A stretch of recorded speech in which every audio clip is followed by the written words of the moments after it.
Retro பயங்கரமான update விட்டுருக்காங்க.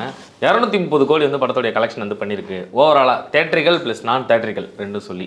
So இந்த விஷயம் பற்றி சொல்லுங்கண்ணா. இல்லை, இது வந்துட்டு சூர்யா அவர்களுக்கு வந்துட்டு ஒரு மிகப்பெரிய ஒரு ரிலீஃப் தான் நான் பார்க்குறேன். ஏன்னா கங்குவா வந்துட்டு கிட்டத்தட்ட 2000 கோடி அடிக்கும்னு சொல்லி வந்த படம். 2000 கோடி அடிக்கும்னு சொல்லி வந்த படம். அதுக்கப்புறம் அது எவ்வளோ அடிச்சது, அதில் வந்துட்டு சூர்யா அவர்களுக்கும் 2Dக்கும் என்ன விதமான ஒரு மன உளைச்சல் ஏற்பட்டது. 2Dனா ஞானவேல் ராஜா சொல்கிறேன்.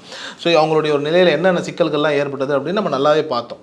ஸோ அந்த ஒரு நிலையை தாண்டி இப்போ வந்துட்டு ஒரு 200 கோடி படம் பண்ணியிருக்கு அப்படிங்கிறதே வந்துட்டு ஒரு ரிலீஃபாக இருக்குது அப்படின்னா எனக்கு தெரிஞ்சு அவங்க ஒரு பக்குவமான நிலைக்கு வந்துட்டாங்க. இப்போ எல்லாருக்குமே ஒரு ஆசைங்க, 10 ரூபாய்க்கு ஒரு பொருளை பண்ணிட்டு அது 2000 ரூபாய்க்கு விற்கணும் அப்படின்னு. ஆனால் 10 ரூபாய்க்கு பொருள் பண்ணிங்கன்னா 12 ரூபாய்க்கு தான் போகும், 15 ரூபாய்க்கு தான் போகும். அவ்வளோதான் அதனுடைய ரேட்டுன்னு வச்சுக்கோங்களேன்.